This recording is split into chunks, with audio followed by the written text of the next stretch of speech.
하나님 말씀 베드로전서 1장 14절 말씀부터 교독을 하시겠습니다. 너희가 순종하는 자식처럼 이전 알지 못할 때에 줬던 너희 사역을 본담지 말고 오직 너희를 부르신 거룩한 자처럼 너희도 모든 행실에 거룩한 자라 하라. 기록하였으되 내가 거룩하니 너희도 거룩할지어다 하셨느니라. 외모로 보지 않고 각 사람의 행위대로 판단하시는 자를 너희가 아버지라 부른 주 너희가 하나로 있을 때를 두려움으로 지내라. 너희가 알거니와 조상의 유전한 망령된 행실에서 고속된 것은 은이나 금같이 없어질 것으로 한 것이 아니요 오직 흠없고 죄없는 어린 양 같은 그리스도의 의로 하신 것이다. 그는 창세 전부터 미리 알리신 바 된 자라 이 말세에 너희를 위하여 나타내신 바 되었으니 너희는 저를 죽은 자 가운데서 살리시고 영광을 주신 하나님을 그리스도로 말미암아 만난 자니 너희 믿음과 소망이 하나님께 있게 하셨느니라. 너희가 진리를 순종함으로 너희 영혼을 깨끗하게 하여 거짓이 없이 형제를 사랑하기에 이르렀으니 마음으로 뜨겁게 피차 사랑하라. 너희가 거듭난 것이 썩어질 시로 된 것이 아니요 썩지 아니할 시로 된 것이니 하나님의 살아있고 항상 있는 말씀으로 되었느니라. 아멘.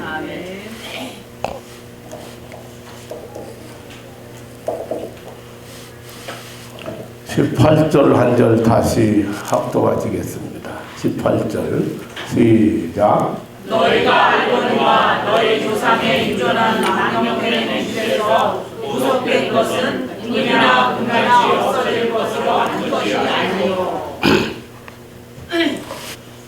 흠없고 죄없는 어린 양 같은 예수 그리스도의 피로 된 것이라.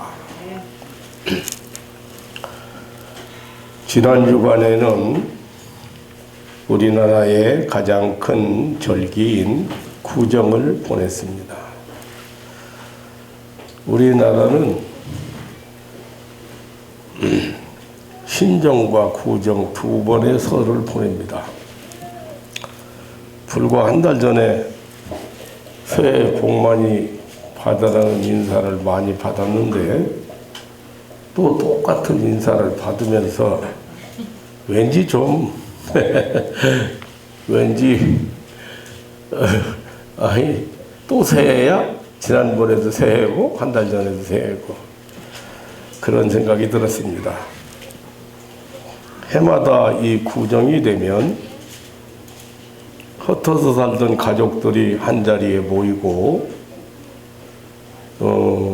조상들에게 제사 지내고 아이들은 어른에게 존경하는 마음으로 세배를 하고 어른들은 자녀들에게 선물을 주고 또 이웃과 덕담을 나누고 음식을 나누어 먹습니다. 이 설은 미풍양속으로 전해드려오고 있습니다. 그런데 현대의 이 구정은 그렇지만은 않은 것 같습니다. 이 설을 보내고 나면 많은 사고 소식이 있고 가정 불화가 일어나고 이혼 소송이 평소보다 몇 배나 많다고 합니다.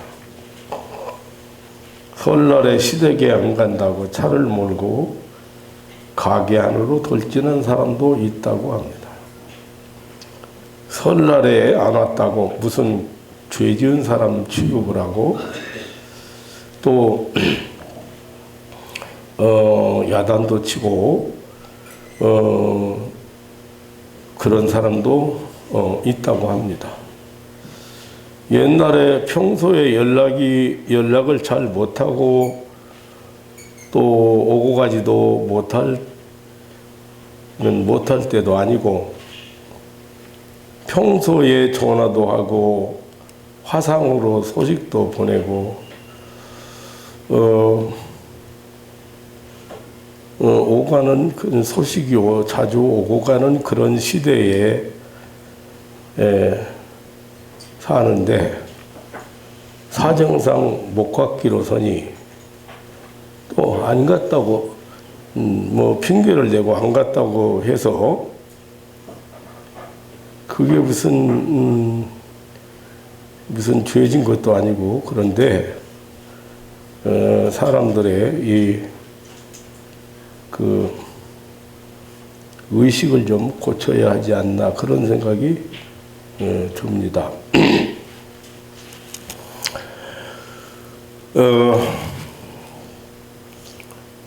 오늘은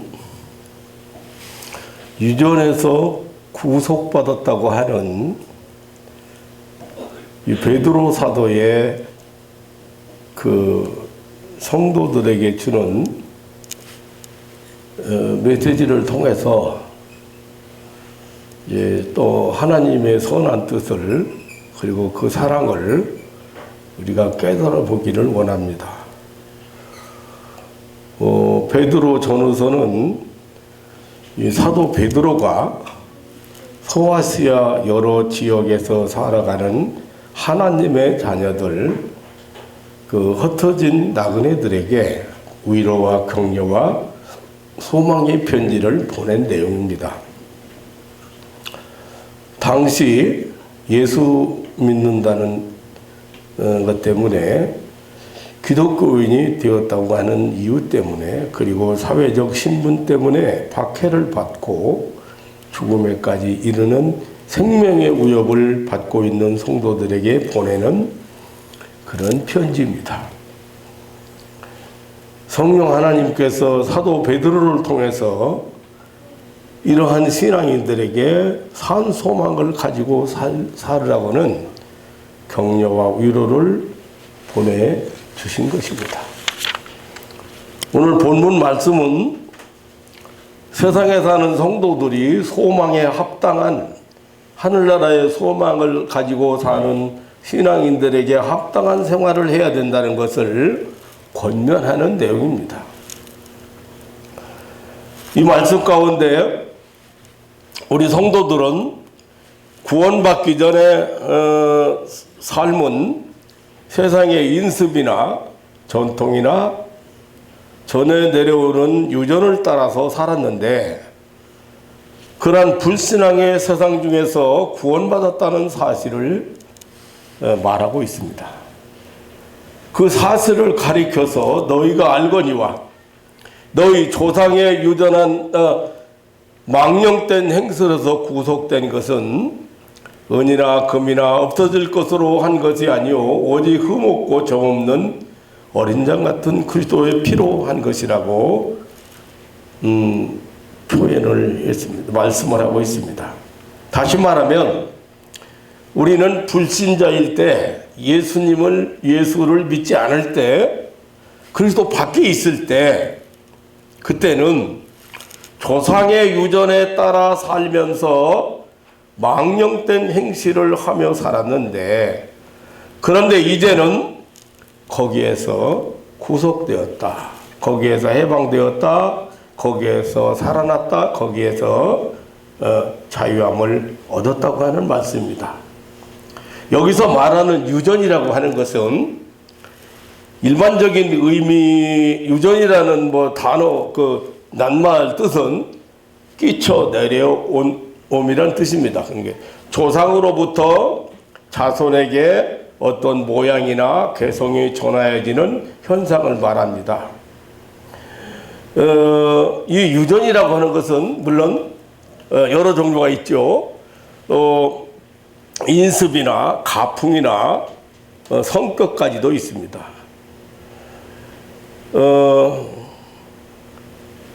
참 얘기를 하면 좀 길어질 수밖에 없는 얘기들이 많이 있습니다. 어떤 가정은 참 화목한 가정, 아름다운 가정, 하나님이 원하시는 가정의 모습을 볼 수 있는 그런 가정이 있습니다. 아버지가 아침 일찍 출근할 때 자녀들이 그리고 아내가 안녕히 다녀오시라고 문 밖에 나와서 인사를 하고, 또 저녁에 돌아오면 아빠 왔다 그러면 문 열고 뛰어나가서 아이들이 매달리고, 그리고 아내가 얼마나 고생이 많은데 얼마나 수고했냐고 피곤하지요. 맛있는 음식을 저녁을 준비해 놓았다가 대접하는 그런 아름다운 가정이 있는가 하면은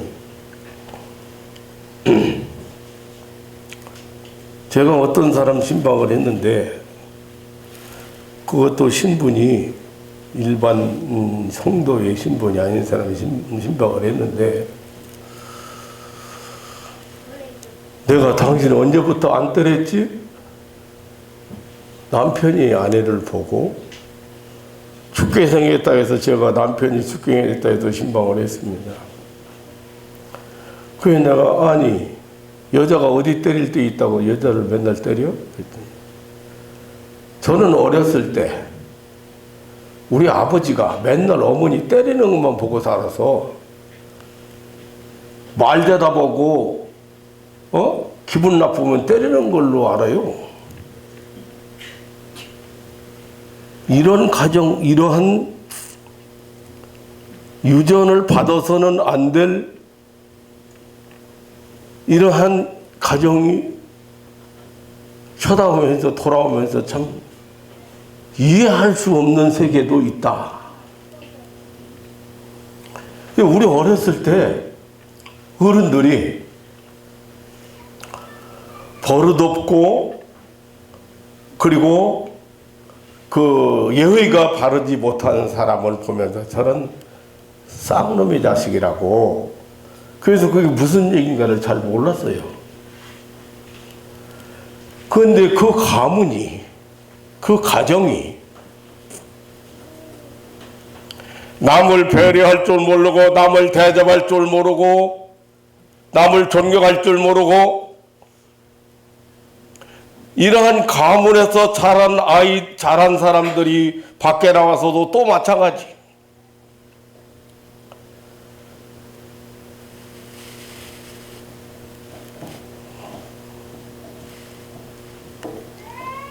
우리 고모는 13살에 시집을 갔거든요. 우리가 어렸을 때 가끔 가보면 평생 밥상을 같이 하는 것을 못 봤어요. 고모가 왜 방에 들어와서 밥을 같이 안 먹는가? 그런데 그 집에 가면 이 고모는 엄마가 아니고 아내가 아니고 식모도 그런 식모는 없어. 그런데 그것이 아이들이 성장해서 결혼하고 아이들 낳고 사는 그 정도까지 됐는데도 그 엄마는 옛날에 취급받던 밥상에서 같이 밥을 먹을 수 없는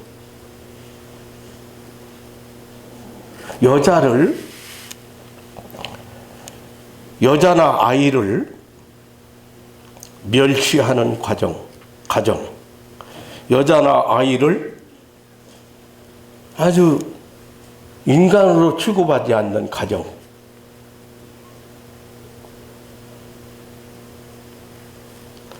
잘못된 아버지 밑에서 잘못된 조상 밑에서 잘못된 가풍을 이어받아 가지고 인간을 인간 대우를 낳는다고 말입니다. 내가 아이를 아무리 어린아이라도 인격적으로 대하라고 항상 말합니다. 그런데 하나님께서 우리에게 주신 말씀 중에 내 자녀를 노엽게 하지 말라, 그게 무슨 말인지 잘 이해가 안 돼.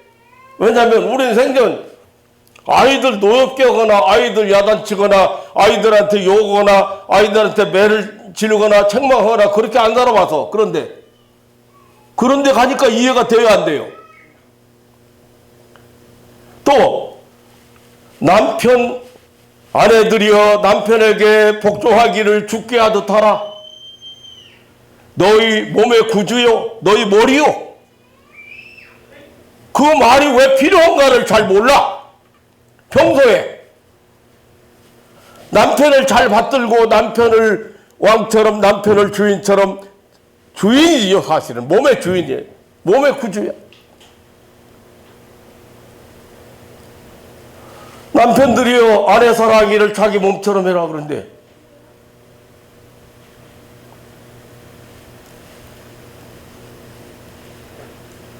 내가 왜 이런 얘기를 하면서 화가 나는지 모르겠어요.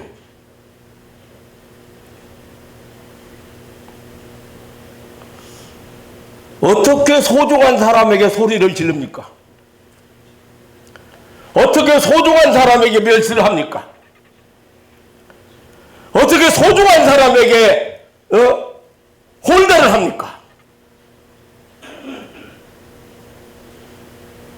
한 영혼을 천하보다 귀하게 여기는 하나님 나라 백성들, 하나님의 백성들이 살아가는, 그래서 여기 유전이라는 말이 나오니까 이런 생각이 드는 거예요.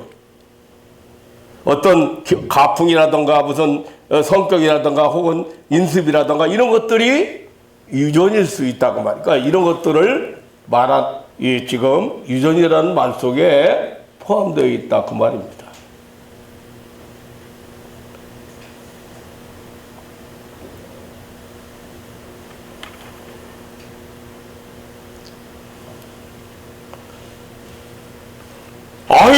아들을 딸을 보물처럼 여기는데 그 아이가 아버지한테 대들었어요. 엄마한테 반항하겠습니까? 그 아이가 얼마나 소중하게 하나님이 이 땅에 보낸 생명인데 함부로 취급합니까?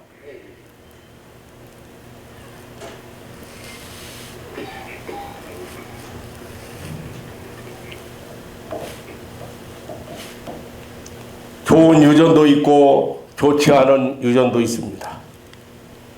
가문의 유전도 있고 민족적인 유전도 있습니다. 종교적인 유전도 있습니다. 오늘 본문의 경우는, 본문의 베드로 사도가 말한 이 유전은 유대 율법주의자들의 그 율법적인 유전, 그런 것을 지금 뜻하고 있습니다. 그래서 율법을 지켜야 구원받는다고 하는 사상입니다. 종교의식을 행함으로써 구원받는다고 하는 사상입니다.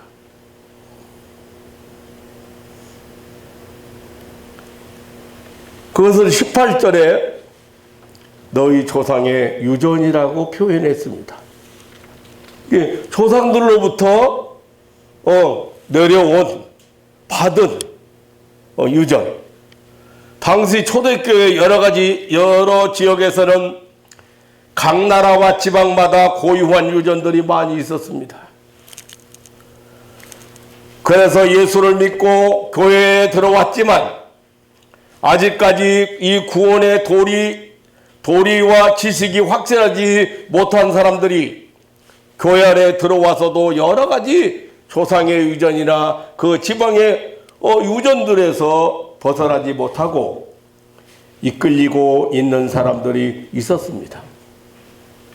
특히 이 종교적인 유전은 사도들의 복음을 전하는 데 큰 걸림돌이 되었습니다. 우리는 복음이라는 말을 많이 하고 또 우리는 개혁적인 교회라고 말을 많이 하는데 복음이라는 말 자체를 제대로 이해하는 사람들이 없습니다.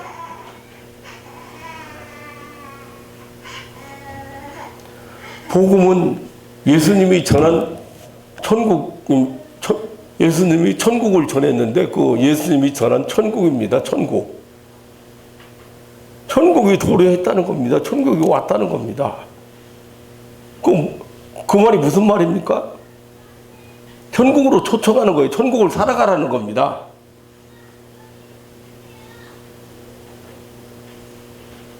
그 천국이 어딥니까?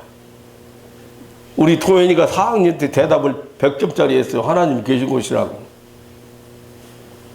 목사들도 대답 잘 못 오는데 도현이 저기 앉았는데 천국이 어디냐고 하니까 하늘나라가 어디냐니까 하나님 나라가 어디냐니까 하나님 계신 곳이에요.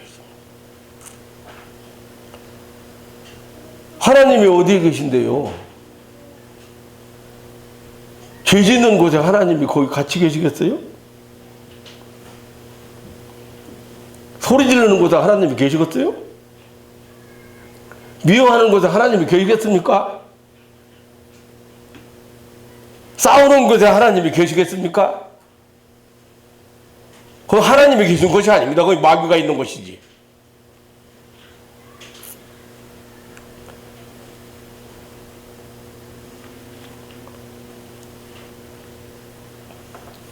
천국이 임했으니 천국을 살아가라는 천국의 초청이 복음입니다. 지옥에서 살고 있으니까, 마귀 사탄 마귀 권세 아래 살고 있으니까, 사망과 죄와 사망의 아래에서 살고 있기 때문에 이제는 거기서 살지 말고 벗어나서 자유 얻고 해방 얻어서 하나님 나라를 살아가라는 것이 복음이요, 천국이야. 그런데 예수 믿는다고 교회 안에 들어오기는 했지만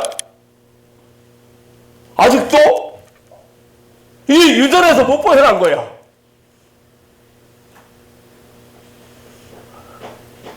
나는 이 유전이 그렇게 대단한지 몰랐어. 나는 대학교 나왔으면 그래도 그거 이해할 줄 알았어요. 어느 집에 가서 제사 안 지낸다고 제사 안 지낸다고 내가 제삿날 갔어요.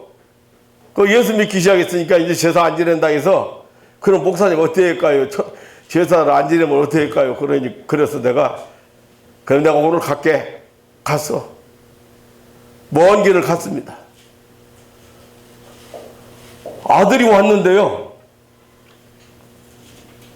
작은 아들이 왔는데 제사 안 지낸다고 화를 내고 목사 앞에서 무례한 행동을 하고 그냥 갔어요. 대학교 나온 놈이요. 아니 제사에 유래라도 대학교 나왔으면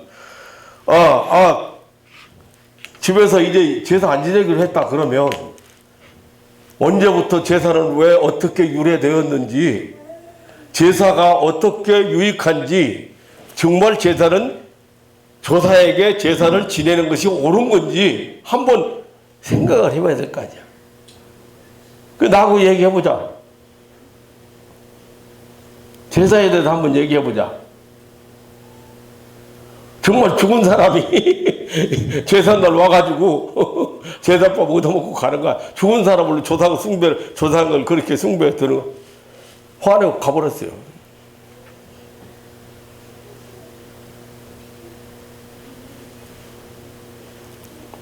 유전이 참 이렇게 무섭구나 하는 생각이 들어요. 그 유교가 우리나라에 끼친 영향이 그 영향으로 인해서 사람들에게 자기도 모르게 굳어져 버린, 박혀버린 그 잘못된 사상을 못 보여나고 있는 거예요.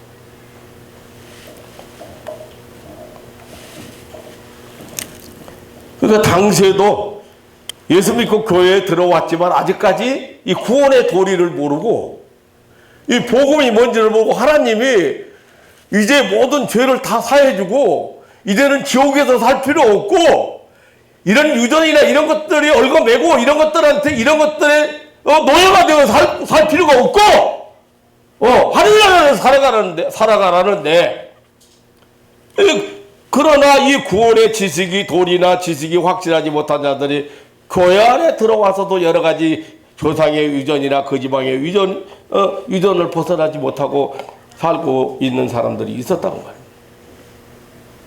그러니까 이런 표현을 오늘 본문에 이런 표현을 쓴 거예요. 특별히 이 종교적인 유전, 사도들의 복음을 전하는데 큰 걸림돌이 되었습니다. 예수 믿어도 당시에도 지금도 허다해요. 예수 믿어도 뭘 해야 되고 그냥 많은 걸 갖다 붙여가지고 그러면서 복음주의고 복음 전한다는 거예요.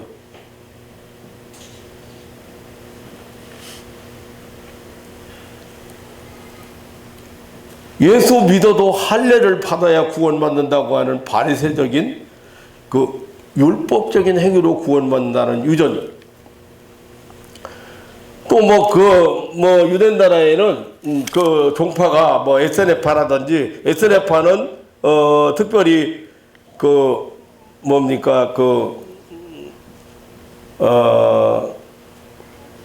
안식일 성전 예배라든지 부활이라든지 이런 거 반대하고 태양신을 섬기고 그 하나님을 대신해서 그런 혼합적인 종파고, 또 에스네파도 있었잖아요. 이 사람들은 에스네파는 사두개파도 있었잖아요. 이 사람들은 정치적인 현실주의를 지향하는 사람들 가지고 있는 그런 유전이라든지, 당시에 가장 큰 이단 사상인 노스틱주의라 해서 이 영지주의입니다. 동양 철학하고 신비주의를 기독교와 혼합시킨 그런 유전도 있는데, 우리나라는 내내 유대도 동양이고 다 동양이지만 중국이나 일본이나 이 동남아 전부 우리나라 가장 신비주의적인 그러한 유전들이 많은 나라들입니다. 아무튼 인류 역사가 계속될 동안 어느 나라 어느 민족이든지 사람들이 사는 곳에는 사람들이 만들어내놓은, 사람들이 만들어서 사슬이 되어버린 유전이 생기고 그 유전 속에 살아가게 마련입니다. 그 유전이 그 민족의 종교성을 형성하기도 하고 민족 문화와 문화 정서가 되어버린 경우도 많습니다. 우리나라도 여러 가지 이런 조상의 유전 속에 살아가고 있는 것이 사슬입니다. 그 중에 대표적인 것은 미신 숭배, 정령 숭배, 이런 것을 하는 그런 무속 신앙의 유전이 있습니다. 그래서 바위덩이 앞에 가서 사람들이 절하고 나무 밑에 가서 복 달라고 저기 빌고 음식 해다 놓고 빌고, 특별히 이 구정이나 보름 때나 이럴 때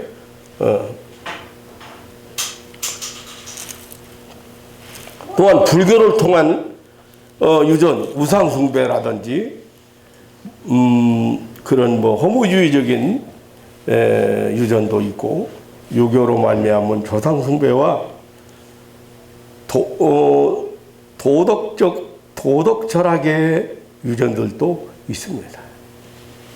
그 외에 수많은 형태의 유전들이 가문의 전통이 되어버리기도 하고 민족의 문화가 되어버리는 것도 있습니다. 지방마다 전해오는 온갖 유전들이 그 마을의 신앙처럼 뿌리를 내린 것도 있습니다. 이런 유전들이 인간들의 삶을 지배하고 무거운 짐이 되고 사슬이 되어서 자유를 억압시키고 있는 것이 사슬입니다. 그리고 인간의 본래의 존귀성을 잃어버리게 만드는, 본래 만물의 영장이고 최고의 그 존재인데, 그 인간이 이런 것들로 하여금 그 가치성을 잊어버리고 그렇게 만들기도 했습니다.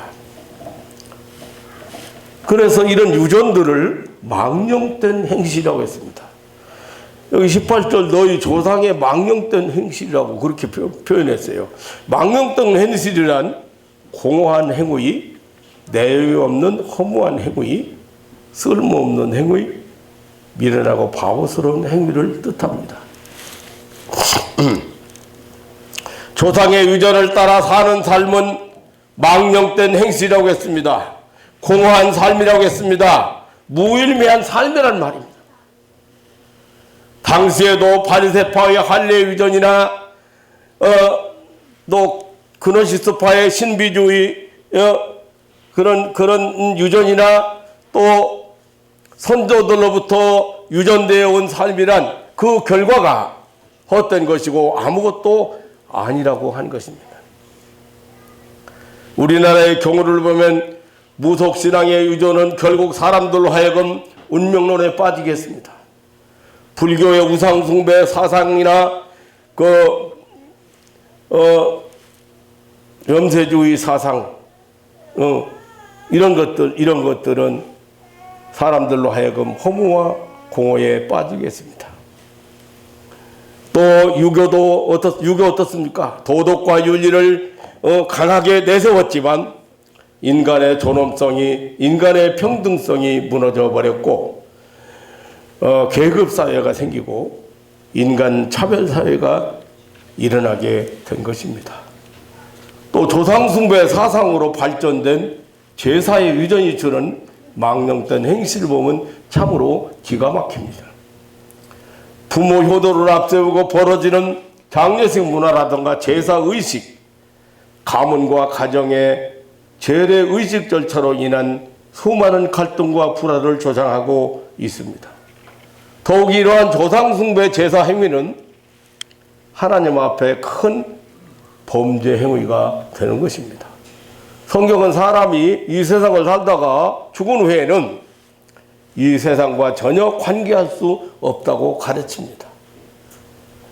죽은 자의 영혼이 돌아온다거나 죽은 자들의 영혼이 세상에 있는 자녀들에게 축복을 한다거나 저주를 할 수가 없다고 가르칩니다. 성경은 사람이 죽는 것을 가리켜서 욥기서 10장에 보면 돌아오지 못할 땅으로 간다고, 또 욥기서 7장에 보면 다시 자기 집으로 돌아오지 못한다고 했습니다. 사도 바울은 고린도후서 5장 8절에서 성도가 죽을 때 몸을 떠나 주와 함께 거한다고 했습니다. 예수님께서는 누가복음 16장에서 부자와 나사로의 이야기 중에 죽은 자는 현세와 관계할 수 없다고 하셨습니다.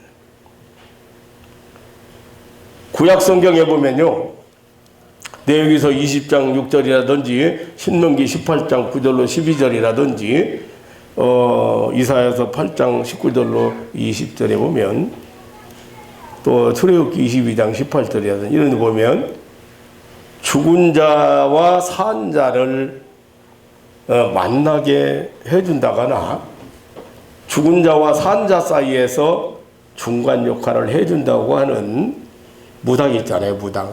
그러니까 혼을 불러온다. 초원술이라거든요. 초원술이나 강신술하는 점쟁이, 무당, 박수 등을 돌로 때려 죽이라고 했습니다. 그래도 이 살인이 아니라고. 또 그런 것들을 추종하는 사람들은 하나님께서 끊어진다, 멸절된다고 했습니다.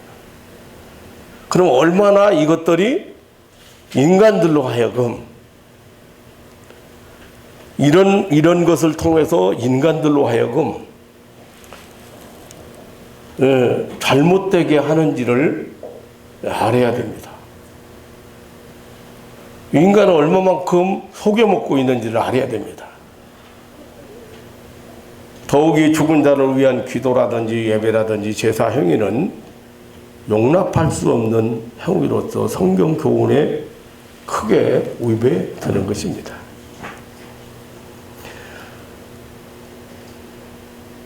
이러한 유전적인 것들은 그 결과가 아무것도 없다고 했습니다. 헛것이라고 했습니다. 인간을 허무하게 만든다고 했습니다.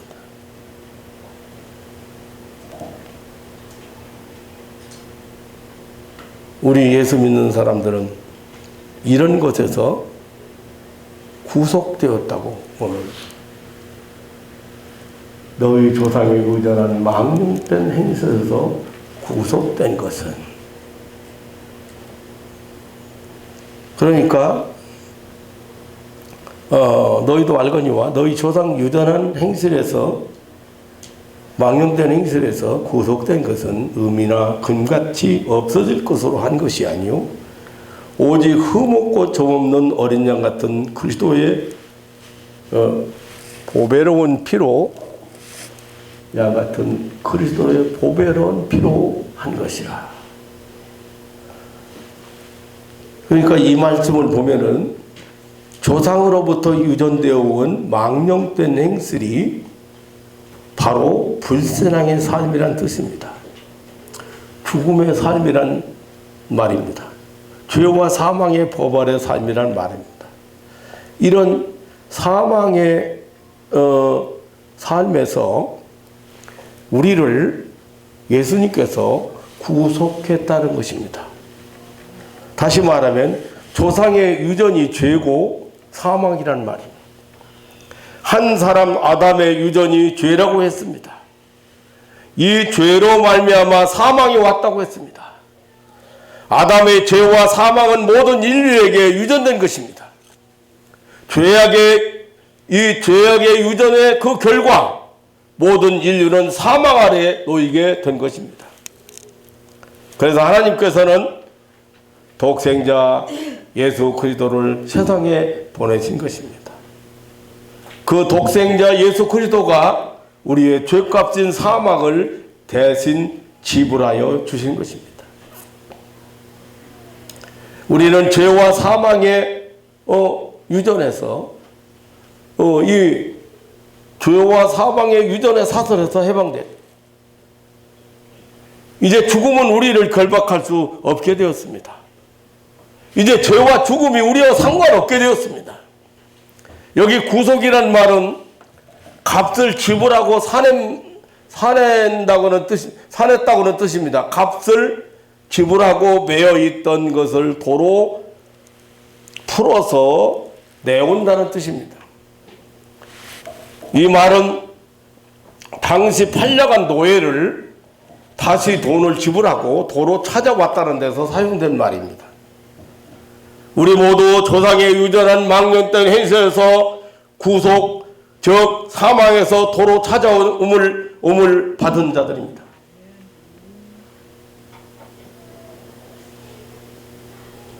우리를 찾아오면서 속전으로 지불된 것이 금이나 은이 아니라고. 금이나 은이 아니고 세상적인 것이 아니고 물질된 것이 아니고 생명의 피를 지불했다. 어린 양 같은 그리스도의 보배로운 피를 지불했다고. 이 생명을 지불한 겁니다. 흠없고 정없는 그리스도의 피라고 했습니다. 여기 흠없고 정없는 피라는 말은 죄 없는 피를 뜻합니다. 예수 그리스도의 죄 없는 피가 우리 구속의 값이 되었다. 나와 여러분을 산에 오는 값이 되었다. 산에 오기 위해서 지불한 값이다. 그래서 나와 여러분은 얼마짜리인지 아십니까? 예수님짜리요. 예수님 주고 바꿨으니까. 사왔으니까. 예수님.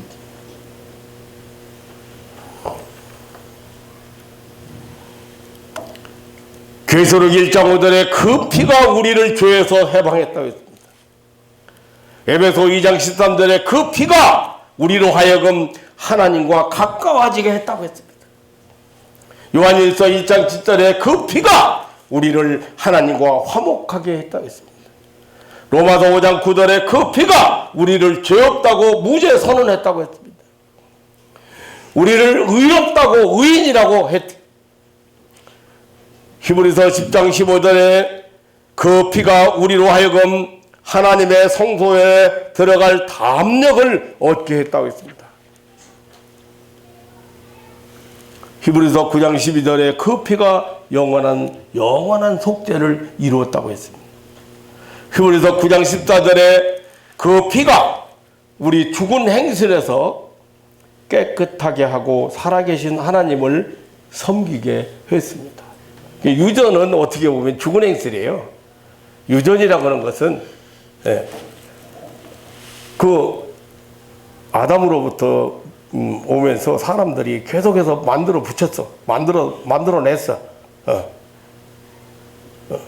여러 가지 종교를 만들어내고, 여러 가지, 유전을 만들어내가지고, 그걸 지키게 하니까, 거기에 물들어가지고, 거기에 빠져가지고, 거기에 굳어져가지고, 그게 올바른 건 줄 알고, 판단도 안 해보고, 비평도 안 해보고, 한번 따져도 안 보고,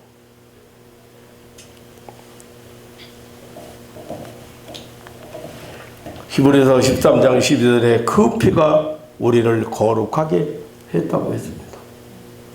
오늘 또 지금 14절 15절 쭉 내가 거룩하니 너희도 거룩해라. 구별되라고 말합니다. 깨끗해졌다는 겁니다. 그런 것에서 그런 유전 같은 것이 다 여러분의 속에 흐르고 있는 피까지도 다 새로워지기를 주님의 이름으로 축원합니다. 어디서 옛날 습관 그냥 남아 있어가지고 나 어머니 닮아서 그래요? 아버지 닮아서 그래요? 안 닮은 사람이 어디 있겠어요? 그러면 그냥 닮았으니 그냥 살다 죽어? 빨리 좀 바꾸어.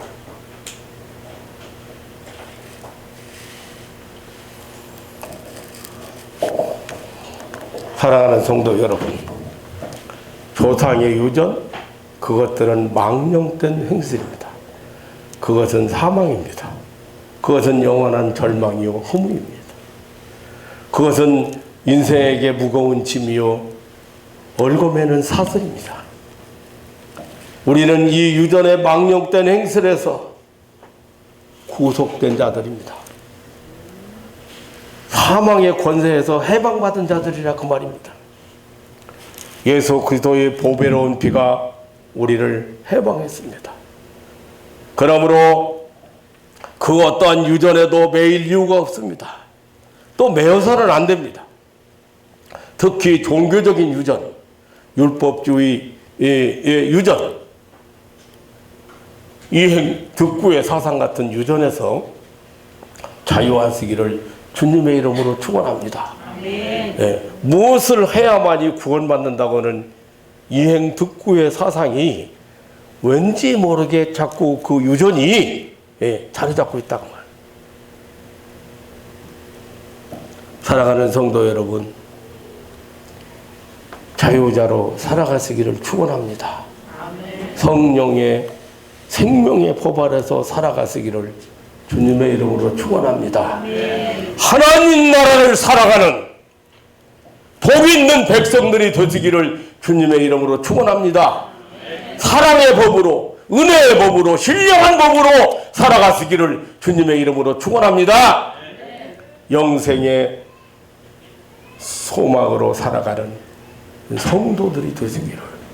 오늘 지금 베드로 사도는 우리는 영생을 얻은 자고 하늘나라에 소망을 두고 사는 사람들이기 때문에 그 소망 안에서 살아가라고는 위로와 격려의 편지가 베드로 전후서 이 서간문입니다. 오늘 우리가 이 말씀을 들어야 될 이유가 있습니다. 확실하게 들어야 됩니다. 영생의 소망으로 살아가야 되기 때문입니다. 이 땅 위에서 여러분이 뭐 100세 시대, 요즘 뭐 100세 시대 뭐 유행하더만 100세 시대에 100세 시대라고 해봐야 100년이요. 그런데 그 시대에 사는데 뭐만 있어, 그죠? 이 세상에 근심된 일이 많고 참 평안을 몰랐구나.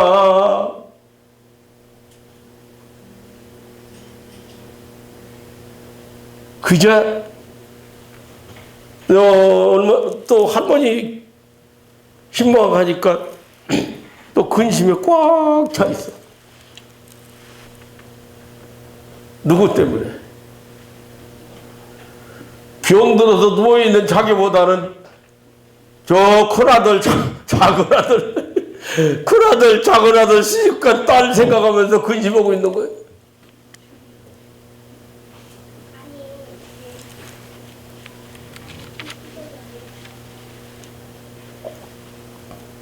영생의 소망으로 세상을 살아가는